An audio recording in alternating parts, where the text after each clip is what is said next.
L'acide hyaluronique est un composant naturel de notre derme. Il lui donne son épaisseur, son hydratation. Il permet de combler, lisser les rides.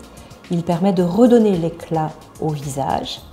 Pour ma part, j'utilise des produits parfaitement traçables, d'origine naturelle et fabriqués par un laboratoire très connu et de renom, dont la qualité n'est plus à démontrer.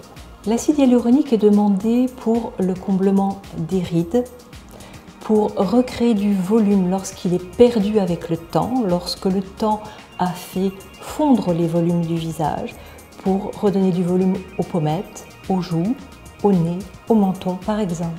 L'acide hyaluronique est un volumateur qui remonte le fond de la ride. C'est aussi un filler, c'est-à-dire qu'il va combler la ride sans donner de volume lorsque celle-ci nécessite simplement un lissage. Il est globalement hydratant dans tous les cas. Il va apporter de l'eau à la peau, de l'hydratation et un gonflement, ce que les femmes appellent un aspect repulpé. Il existe différents produits de comblement des rides. L'acide hyaluronique est le plus connu. On peut utiliser également l'acide L-polylactique qui permet un comblement diffus, un gonflement diffus du visage, ou bien des produits qui vont recréer l'ovale du visage, dont la composition est un petit peu différente de celle de l'acide hyaluronique. Les effets de l'acide hyaluronique sont immédiats. Lorsque le patient sort du cabinet du médecin, l'effet est acquis. En revanche, il faut que le patient sache qu'il y a un petit œdème qui est lié à l'injection elle-même, qui va donner un léger gonflement. Il disparaîtra sous 8 jours au maximum.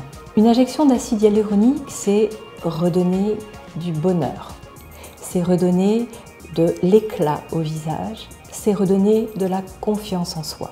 Une personne qui vient se faire traiter pour un problème de rides ou de perte de volume sort de chez son médecin avec l'impression qu'elle a plus d'énergie. Pas forcément des années en plus, mais beaucoup plus d'énergie et beaucoup plus de bonheur de vivre. Je vais dessiner sur votre visage les volumes qu'il faut travailler. Alors, tout d'abord, on va redonner du volume à vos joues. Quand on regarde votre visage, on se rend compte qu'il a perdu du volume.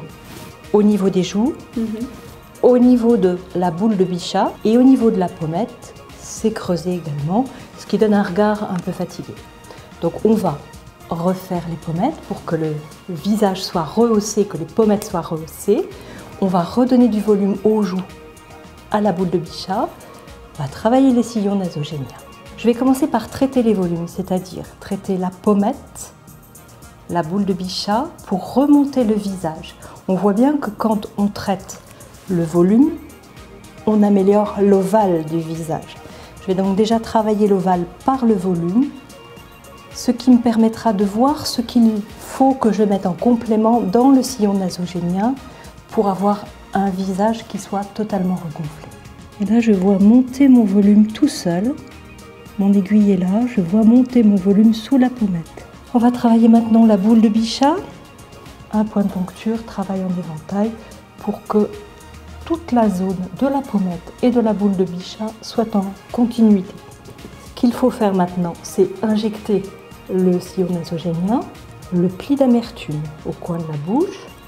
Une fois que tout cela sera fait, on vérifiera l'état de l'ovale pour éventuellement compléter l'ovale avec un autre traitement. C'est un traitement efficace immédiatement et je pense que ça va vraiment être quelque chose d'efficace aussi dans la durée. Voilà. Par rapport à toutes les crèmes qu'on peut utiliser habituellement qui ont un effet plutôt, je dirais, superficiel, là on a vraiment quelque chose de concret et c'est très apparent. Voilà. Donc je suis très contente du résultat.